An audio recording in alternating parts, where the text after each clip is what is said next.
I don't want to be $1 million home. I want to be 300 to 400 range inside there.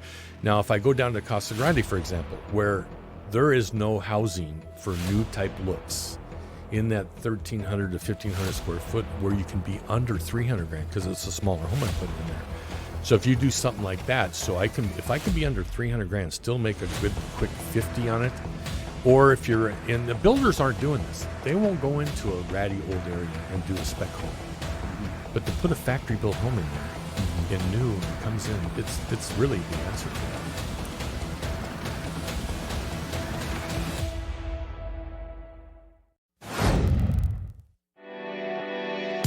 that. You're listening to the AZREIA Show. If you're looking for quality real estate investing information that you can trust, you've found it. Stay tuned and join the tens of thousands of members that have already benefited from AZREIA, your home for education, market information, support, and networking opportunities that will advance your real estate investing career. Hello, welcome to another episode of the AZREIA Show. I am your host, Marcus Maloney, and we have our co-host and executive director, Mike Del Prete. Hello, welcome. And today we're going to be talking about affordable factory-built homes with Pat Timpani. We all know that right now there's a crisis in Arizona about affordably built homes. So we want to bring this to you and show you that there is an affordable option out there for you all that are flipping, building, landlords, everything like that. So we want to bring this option to you. Pat, man, welcome to the show. How are you? I'm doing good. Thank you so much for having me here. I'm excited to be telling your people about opportunities in affordable housing.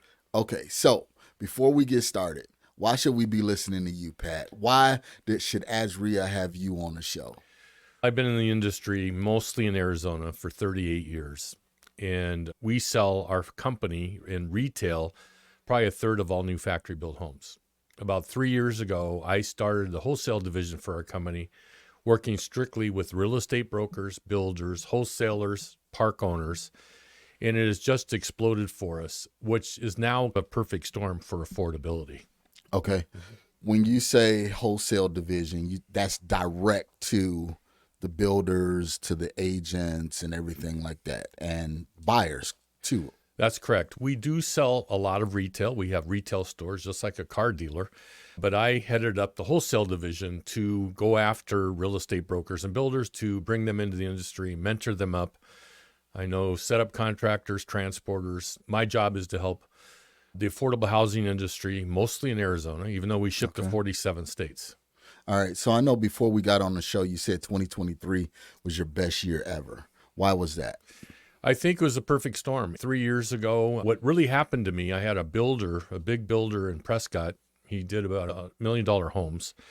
He came to me and he says, I can't do this anymore. He said an average site-built home surrounding Prescott Valley, Chino Valley, was about $500,000. But he said to me, it was like taking a 2x4 and wrapping me alongside the head with, that's not the market.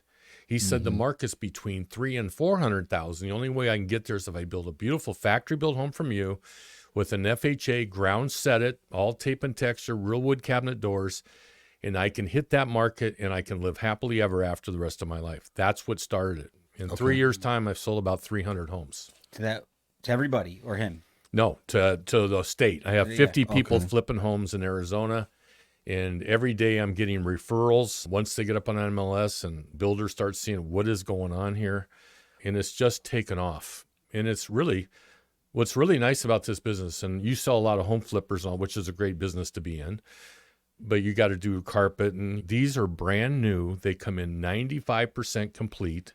You have a full warranty on it, and it's just over $50 a square foot. Wow. Okay. So that's like the vision, right? 50 people are flipping houses right now or buying them as rentals. You got that developer. So let's take it back. So like the basics. I still get confused sometimes. Yep. What's the difference between a mobile home, modular home, a manufactured home for those that are just newer to this world? Yeah, that's a good question. There's three things we build in our industry.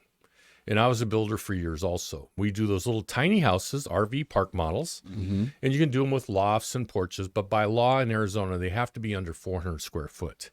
We used to be able to put those everywhere, but they cut that made it more difficult. So now most of the time you see them in RV parks, campgrounds. I sell them up to Tahoe resort areas. Then you have the HUD manufactured home, which I do about 95% of our business with. And it's HUD, Housing and Urban Development, a national code built to the manufactured home code. The other thing that has come into our industry is a modular is built to, used to be UBC, Uniform Building Code. Now it's pretty much IRC, International Regulatory Code. And it's built to the local jurisdiction in its modular. Like when you do multifamily, that used to be modular, all modular. Now HUD is doing duplexes. So when you do modular, you're dealing with the state. It's a longer process. Most of my factories here in Arizona were doing them before the COVID. They quit doing them because there's more involved, more money. Yeah, the state's got to stamp it all. There's a few areas in the state you have to go modular, like downtown Camp Verde. In order for me to be in that locale, I had to do on-frame modular homes because I didn't want to be kept out. And we did those. I did 3 up in the western slope of Colorado where a builder thought he was going to get better appraisals because it was built to the site build code. Most of the factories now aren't doing them. They may start doing them again with the backlogs dropping from the factories. But now that we're starting to see HUD doing modular, which you can build in 30 to 60 days, let's say, in less money, we're starting to see city zonings changing to adapt more because they realize they better do something for affordable housing. And this is the answer. Awesome. Okay, so what are the ones where the 2 semis pull up and you got half the house on the flatbed, the other half on the flatbed, and then they put them together? Is that the modular or is that the... Doing modular, and there's 2 ways to do modular, in on-frame or off-frame. Okay, thank you. And if you go back to New York and Pennsylvania where they have a shorter building season, you'll see 2-story Cape Cods, modular. And so they crane them up on top. A lot of times the second or third bedrooms upstairs where it's unfinished with the bathroom, the master bedrooms downstairs with the kitchen living rooms. You'll see that back east.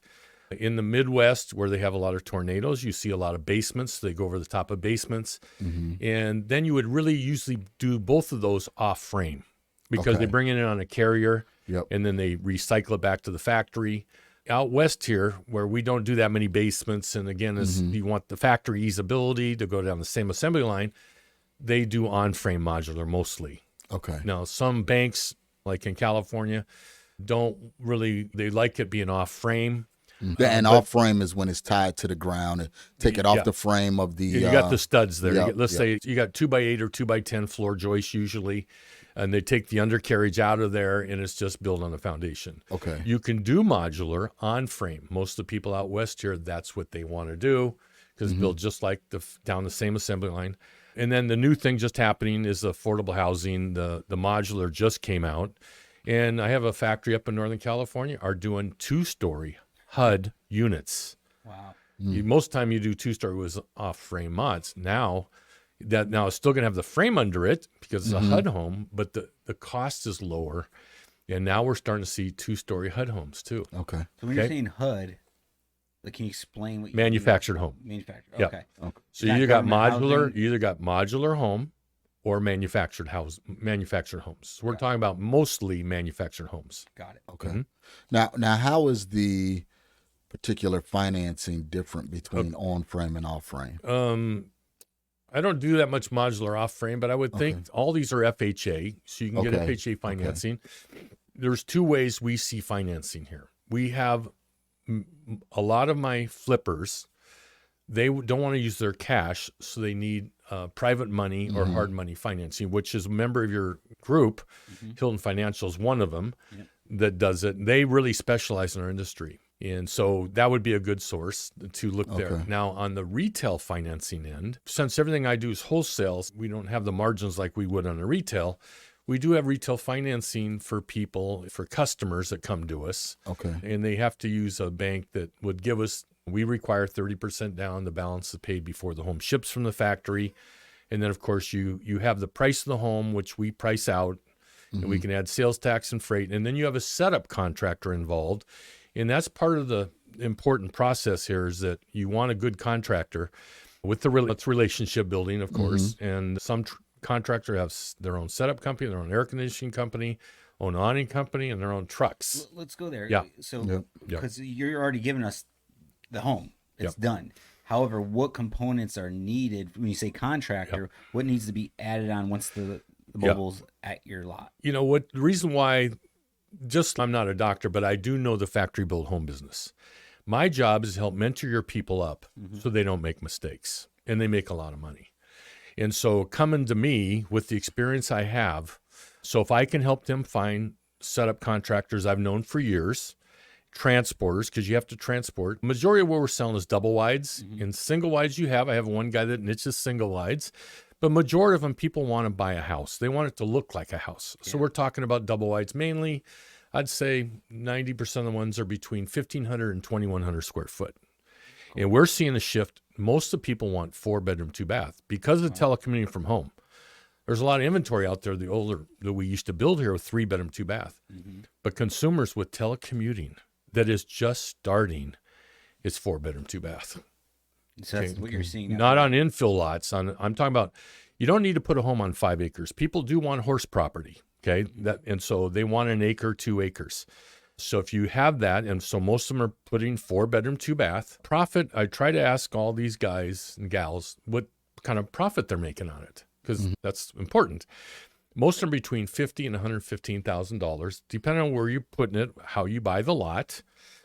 But I see 85. I'm in Tonopah. I'm in Maricopa.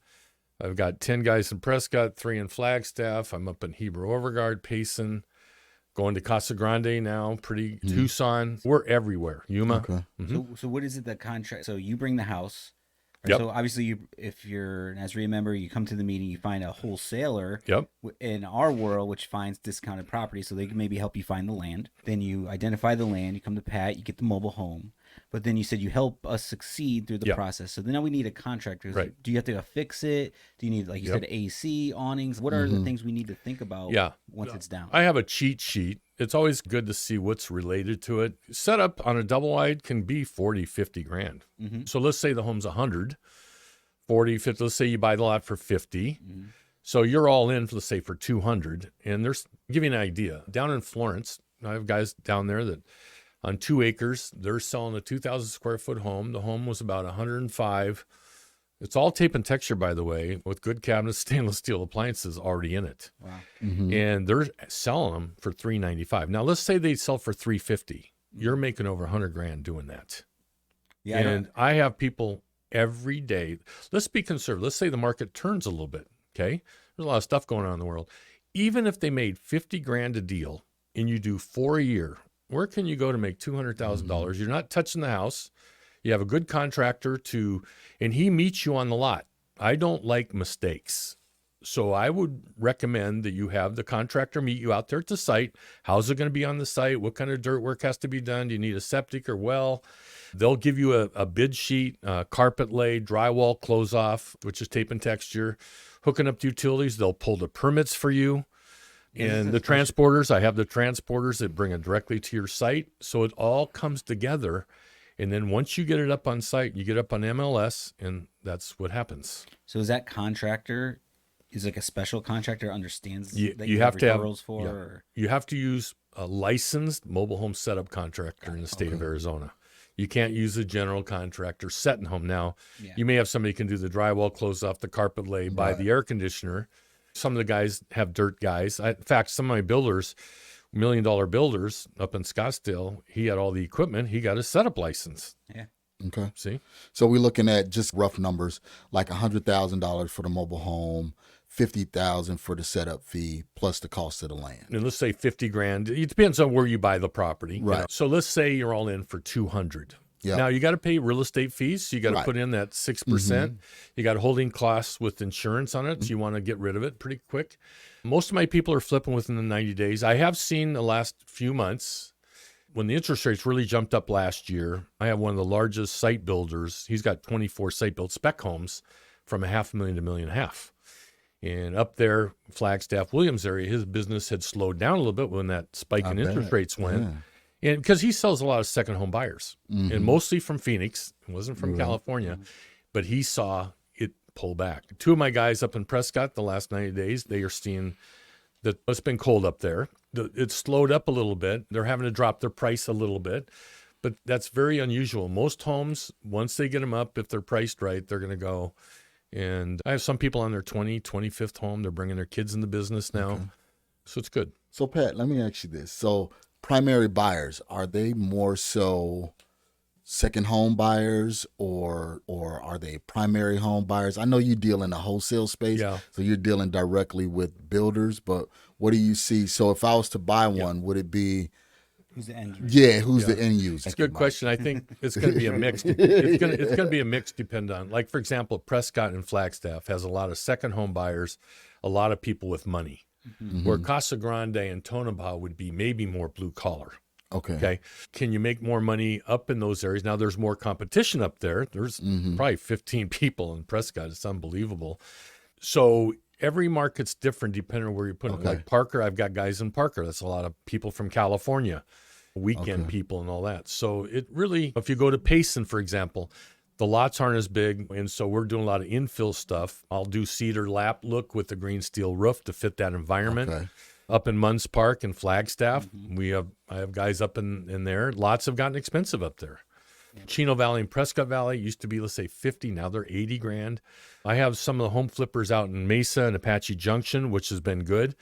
And one of my wholesalers, investor guys, he did 144 site-built homes, flipping, some of those We Buy Ugly Homes guys. He said he needed to be under 80 grand all in for the lot in order for this to pencil. So if you get too expensive, then it just doesn't pencil. Right. I think Casa Grande, that's where my son-in-law is looking right now. I think that area is going to grow. All those warehouses that are out on the tour, they're going down to Casa Grande. There's a bunch of solar farms down there. And so you have to have businesses, right? And so I think that area is going to have to be one of the areas that's going to grow in the future. Wow. Are you seeing many of the users that you're directly working with, are they using them as rental properties as well, or are they primarily just flipping? Yeah, most of them are flipping. The guys down in the Colorado River like to rent them out and Airbnb it and all that. There's another thing that started to come out now called ADU, accessory dwelling units. I just put 2 up in the Prescott area. One guy's going to Airbnb it. The other guy's, I don't know if he's have family on there. And in Yavapai County, which is Prescott, you have to be under 750 square foot. So they're doing 2-bedroom, 2-bath, little single wides. They're adding big porches to it, which is not part of the square footage. And so you're starting to see that California, that's really starting to happen. So we talked about, people coming into the deal, we talked about how to get involved. So you usually use someone like Hilton, or they're paying cash or some type of private lending. We talked about the end user, what type of end users, and is there the product the end users are using to purchase these? Are they regular bank financing, Bank of America? Is it hard to get financing for the end user? No, we're not seeing any problem people getting approved. Most of my investors are realtors, or builders.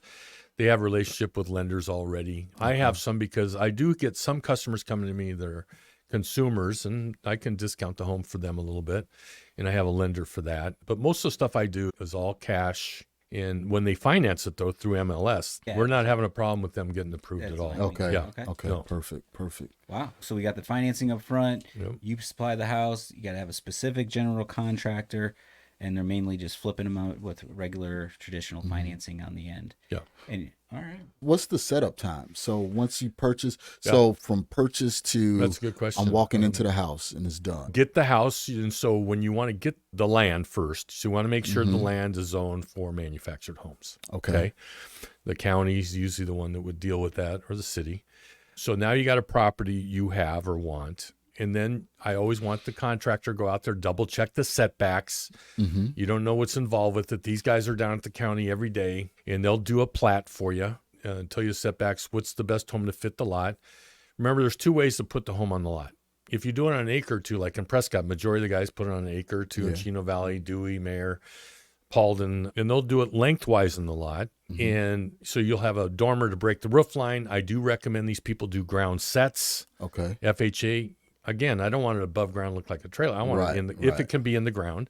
So the process, again, you find the lot, you get the contractor out there to do a logistics on the property and a plat. In order to get the permits, it depends on, every county's different on getting permits. Like Pinell County, we're getting permits in 30 days.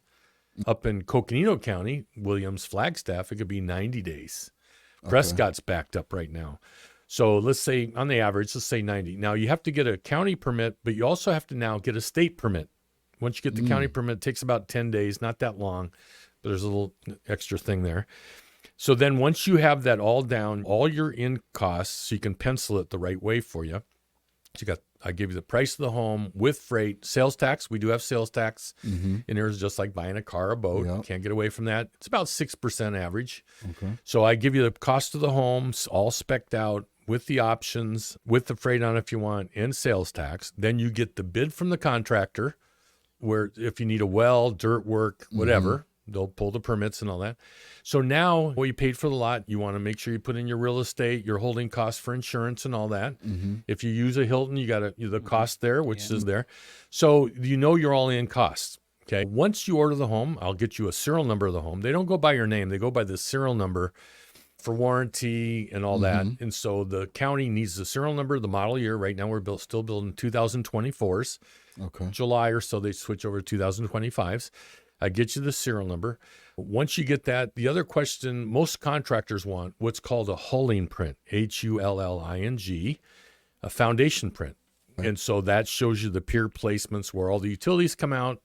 Your contractors are well versed on that. Some counties are getting a little bit stricter, like Pinell County now requires a packet. But most counties, it's just do that. And then we order the home. Once you say, okay, Pat, we're ready to order the home. I got all my costs down. Order the home. Right now, I'm getting homes within 30 to 60 days. Okay. When interest rates were really low, I had some factories out 18 months to 2 years. Wow. Because the business was booming. Right. But now, there's three things I've really learned in this industry, being in it for a long time. One is, don't ever forget affordable housing. Okay. And now it's more important, number one. Number two is I like what's called a niche market. I've learned niche market is a big thing. If you can niche the market and do something other people don't do, that's a big thing. And the third thing I like right now, especially getting homes quick, is speed. Okay. Time kills deals, and you snooze, you lose. And time is money. So if I can get your investors with brand new homes, so I don't have to, and it's good to rebuild homes. You do a lot of flipping, and that's good. But this is another avenue. And when you see this, what I like about it, let's say there's 27,000 real estate agents in Arizona. That's a lot of competition. When there's no inventory, that's a lot of competition. But in my business, you can be a builder and you're not a builder. You see what I'm saying? So if somebody, which I can help mentor them up and show them affordable housing, and I usually bring them into my retail store and show them furnished model homes. Let them touch them and feel them. When I bring a builder or investor and I set up a tour with them to show them what we do, these builders especially know what we're doing. Okay. They can't believe the way they look anymore. So go back. So you identify the land, and then you got to apply for it. So do you put the order in for the building after you get the permit approved, obviously? Or what are your... For example, if you use Hilton, for example, they require an appraisal and a permit first, which is a good practice. I'm looking at a property right now that it's in probate. How long is it going to be in probate? I don't want to buy that property if I can't get it out of probate. So you want to have a clear property, and so you want to do those things. So you're waiting like a month for the permit, give or take, depending where city you're in. 30 to 60 days to get then we order the home in, right? And then probably 90 days to set it and all that. With the contract, the next phase. You're probably 6 months. You're probably about 6 months all in. Perfect. Something like that. Then when they sell it, whatever MLS in that community. You get it right up on MLS. So work with the name. 30 days or so. I'm having guys right now. And what I try to do is I like testimonials. I don't take my word for it. What are they doing? When I have people making 50, 85, 100, 115, and now they're on their 20th home, and they thank me during Christmas. I didn't do it. They did it. I just helped them. Makes me feel pretty good because I'm helping people understand this industry. Amazing. Awesome. So you mentioned the tour. So is that like consultation you do? I just bring them out where I explain to them there's two ways to lay the home on the lot, either narrow end, which is on a little 50 by 100 foot infill lot. And usually you put a half porch on it. It's got and lap siding with board and bat, which all the $1 million homes, by the way, that's what they're doing. And so I educate them to do a ground set and show them on the little infill lots. Mostly it's 3-bedroom, 2-bath. And so I have people like in Apache Junction and Mesa where there's a lot of infill lots. Okay. You can take an old ratty single wide out of there and replace and put a brand new home. I had one just sell off Alpha Ellsworth in Mesa, a little 1,530 square foot home. He sold for $334 within a week. Wow! And he probably made $100,000 on it. And he bought 4 of those. That's amazing. Yeah. Because it's like newer, Brand new for us. it's The concept, right? So I've never personally did a new. If you did it, you would love it. No, I've been very curious. So is there a couple questions? Is there any questions we're not asking you? No, I think the main thing is exposure. I love what you guys do at AZREIA. I'm a big stat guy. Okay, so I can throw some stats at you. Yeah. You know what? Before you get there, Pat, I got a question for you. You were talking about the hulling, right? Yeah, hulling print. Yeah, pulling That's like in a foundation. That's like a foundation print. The setup contractors want that. The state likes to see it. It shows you, like, for example, when I go to Coconino County right now, they just passed a law. You have to do 60-pound snow load.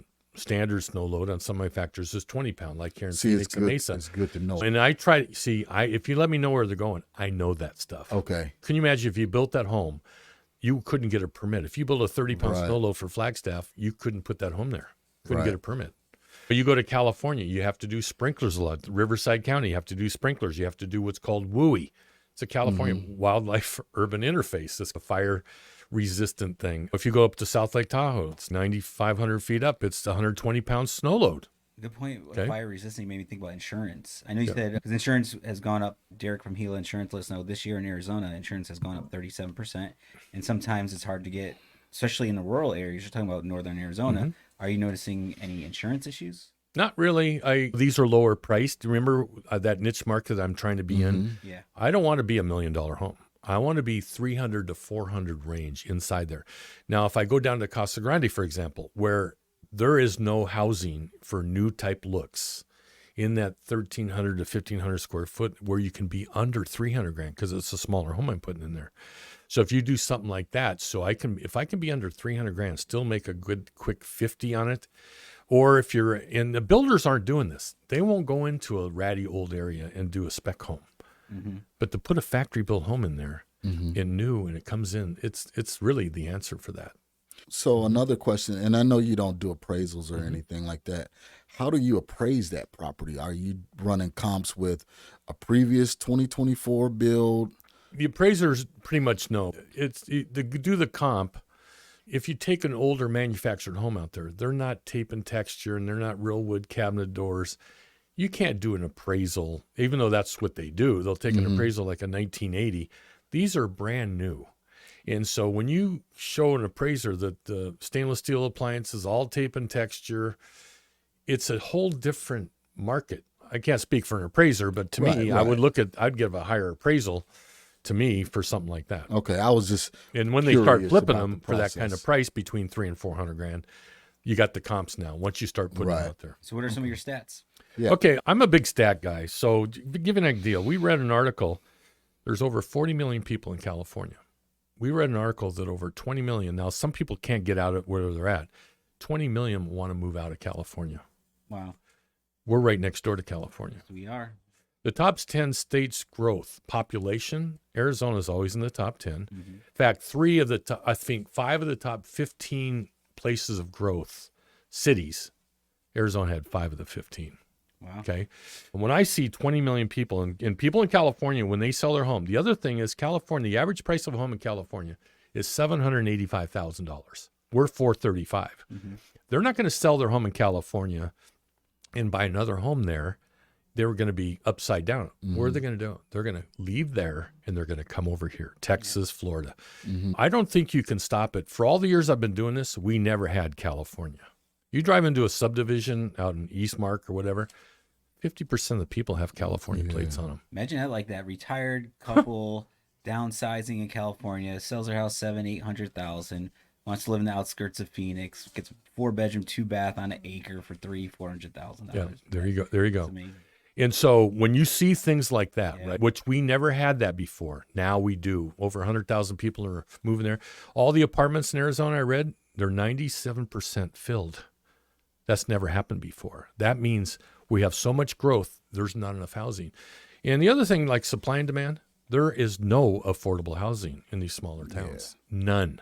So when you see that, okay, I read an article. Remember we talked about niche? This is really interesting to me because I love that word now. And I'm in the affordable factory built home business and I've had the experience where I can educate people. And that's where the business is going. When I first started in Mesa, Arizona, there was 37 stocking mobile home dealers on Main Street in Mesa back in 1985. Okay. Now there's 4. But where's the shift going? See, it's not, and even though we're very strong, we've gone from $42 million to almost $200 million in 9 years, our company. Okay, so we do have a niche there. Yeah. But the biggest shift I've seen in the 3 or 4 years since COVID and all that, and with the price of site-built homes going crazy with lumber and steel, is how many real estate brokers and builders have got that figured out this business. Okay, and so this is interesting about niche. This is an article the guy wrote. He said, to succeed in this world, you have to sell yourself. You go to a brand name college not to assimilate the wisdom of its professors, but to make impressions and connections. You pick a niche that can bring attention to yourself and then develop your personal public relations effort to let the world know who you are. Don't you sell yourself with this business you're in? Yeah, every day. That's what I do. So it took me years to figure that out. But once you do that and you really have passion for what you do, you can make a difference. It's a couple of stats. I've read, as far as America, we're between 3 and 7 million homes short because of the last big recession. They haven't kept up with the growth. Our population is growing.